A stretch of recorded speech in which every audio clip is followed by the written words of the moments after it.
Okay, it is Saturday, May the 23rd, 2015, and we've been somewhat offered a tour of the Mississauga Transit Enforcement 305 car. They used to have Dodge Chargers, they switched over to the Fords, so I understand it. I'm not sure why, but we'll see. Okay, ready? Okay, so a little this bit of a is tour. Officer 47 here.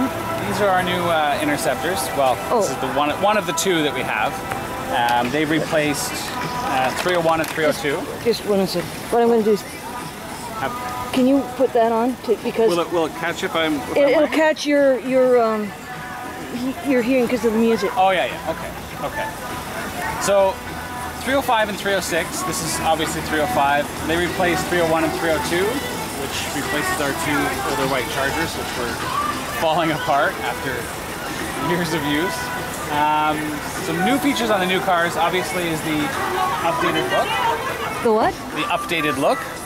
Yeah, that's true. They're beautifully trimmed. They're not just black and white anymore. There's some color. New city logo.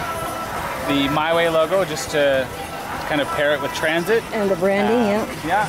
So now there's not really any confusion as to what transit system you're representing. If you remember, the old cars had the hard plastic shell on the back. These actually have relatively more comfortable leather seats. Yeah. Not as much leg room though. So no, definitely not. You don't really want to get, It used to be a hard shell. It would be easier though if somebody was throwing up to clean it up. Actually, it was. These we haven't really had any of those situations yet, but it'll be interesting to see how that works out. Yeah. Fortunately, that's not my not my end of the business, but so the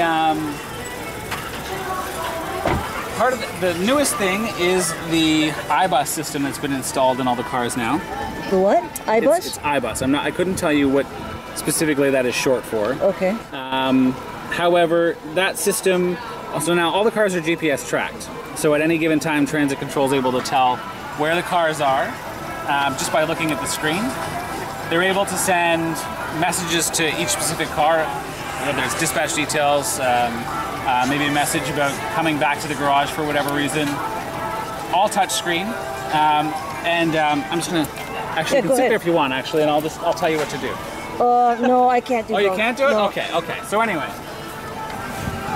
So this here... It's more important for me to videotape. Okay, so the screen itself, it's all touch screen. This, it's an emergency button or whatever, which sends a distress call. You can talk back and forth on the radio, channel selection and stuff like that. It keeps the vehicle ID.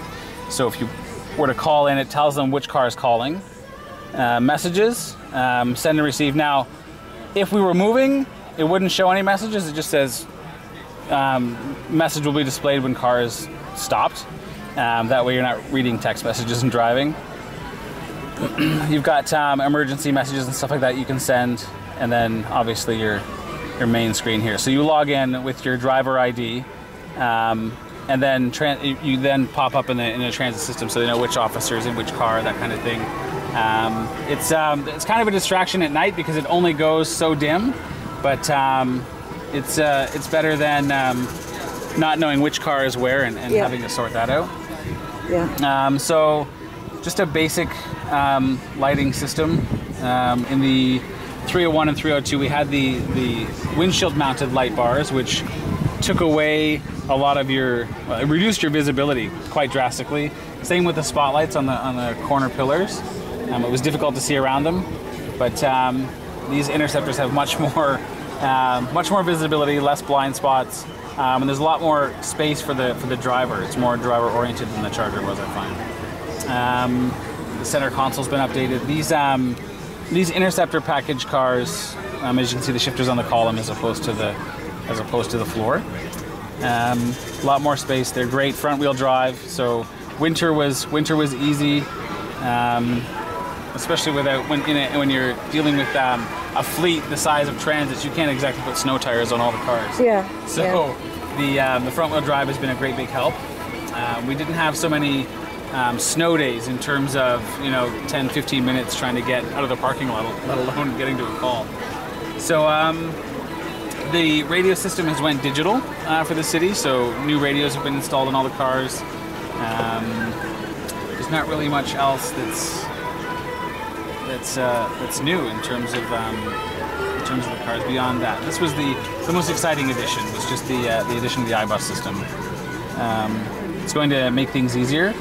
Right now, they're in the testing phase, getting things ready to be fully integrated into the transit system. All the buses have them, all the route supervisor vehicles have them.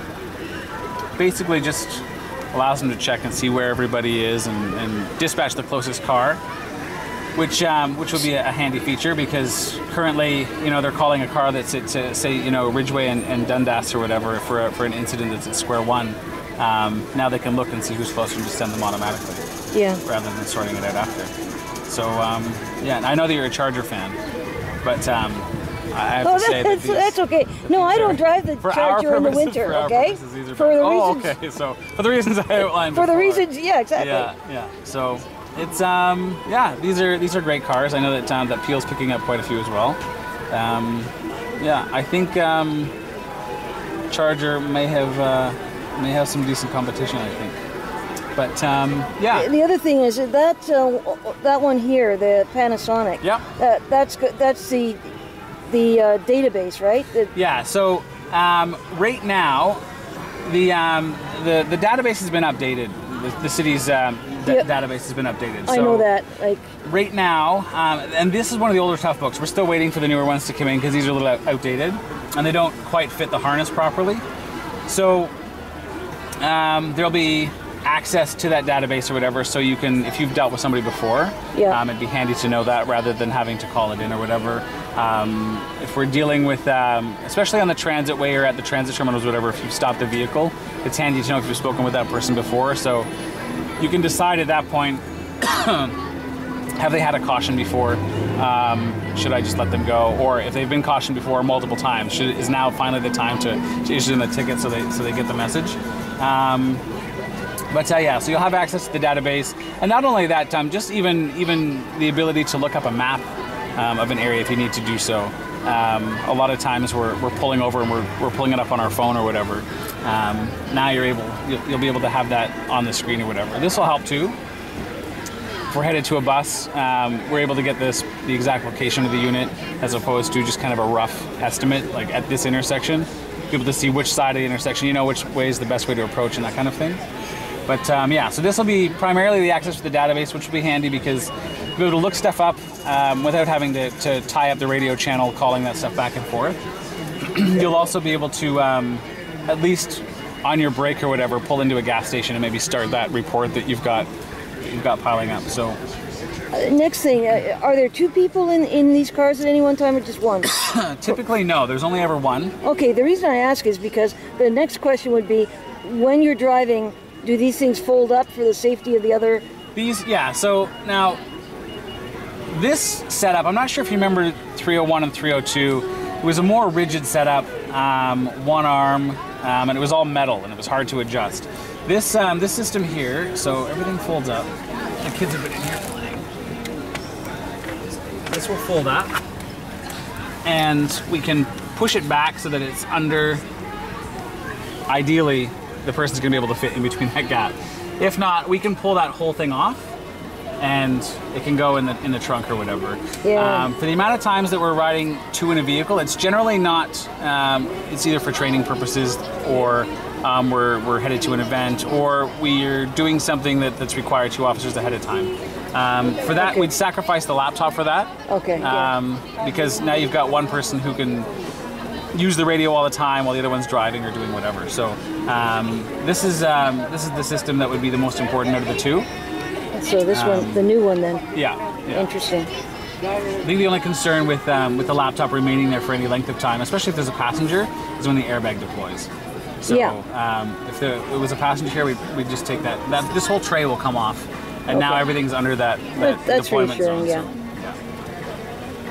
But typically we're not. We just don't have the staff to ride two to a car on a regular basis. Yeah. It's usually only for special details or events or things like that. So yeah.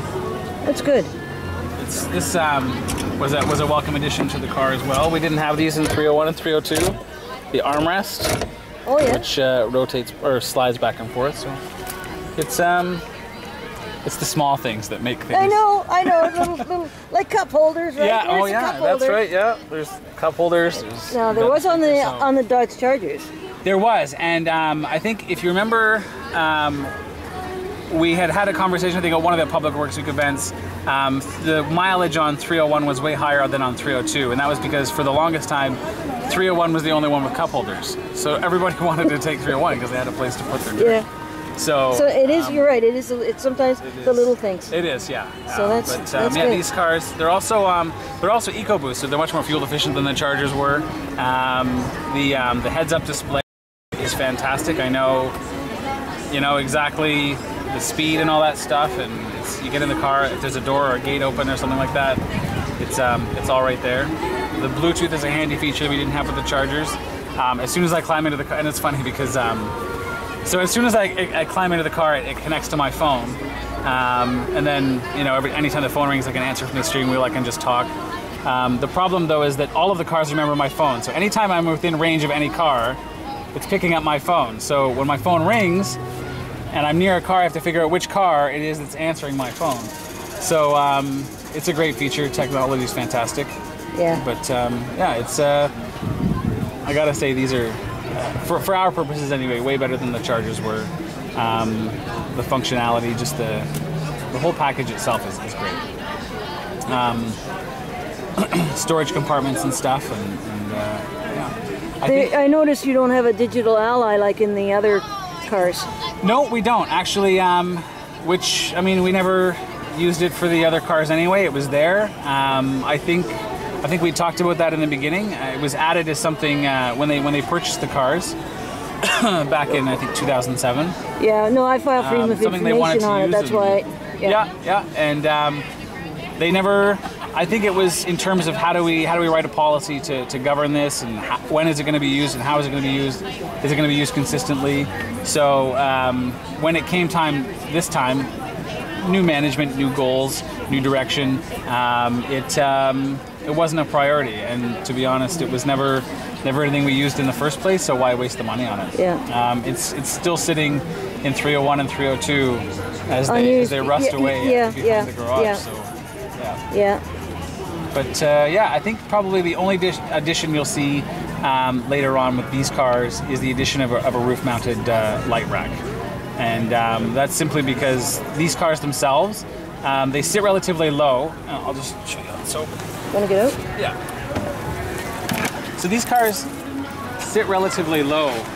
So in traffic, right. Okay. In traffic, all of your emergency lighting is below that line of traffic. So when you're approaching from behind, all you're getting is this flashing white at the back and the red. So these ones here, if you're approaching from behind, there's already a car behind you. Oncoming traffic isn't seeing any kind of warning or whatever that this car stopped. And if you open the trunk, you lose that lighting that's on the trunk, and it partially blocks the ones in the back window.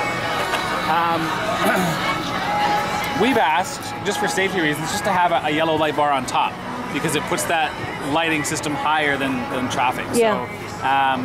So the route supervisor cars have them, and they're extremely bright. You can see them for miles. We're doing a lot of, we're coming across a lot of bus shelter graffiti and vandalism too. Yep. So to be pulled up along the curb in traffic at night or even during the day, you want to make sure that you're really visible. Having the roof-mounted lights also gives us, because with these cars we've lost the spotlight that was at the windshield on 301 and 302. Oh, that's right. Yeah, so we're not able to light up that whole area now. So the 301 and 302, the Dodge Chargers, and in addition to the mirrors, they actually had spotlights here that they could train, and it's not part of this anymore. Interesting. Yeah. So on the roof-mounted lights, you can get them so that there's a bright LED on the side that you can then use to shine, say, well, in the direction of the light, basically. So be able to light up one or two sides, or even just straight ahead. Yeah. Which would be great. That's a big feature, not on this car. It is. It's a huge feature. These cars, the idea was that they didn't want them to look too much like police cars, but I mean, I look at them and everything's clearly marked, and you know, it doesn't really look anything like a field car at all. I mean, sure, in make and model, but beyond that, nothing really that you'd confuse. No, it wasn't like the original design for the 301, 302 That's right. car. Yeah, the original ones back in 2007. That was were hard to determine sometimes. But so they didn't want that that hard kind of police look, but at the same time they were sort of sacrificing safety and visibility and that kind of thing. So we'd like to see those added, and I'm sure they will. I think these cars have only been in service for, oh, you know what? Maybe since November. I think they came into service. So as time goes on or whatever, and things get added, there's a lot of projects on the go too with the transit way and all that stuff. So we'll see how things go. But that'll be the only change to the cars in the future, is just the addition of that light bar. So, and that's even if it gets approved and gets added. So this may be the setup for until the cars are retired. So. That's good. Well, thanks a lot. No problem. Thank you. So there it is. My way. Anytime.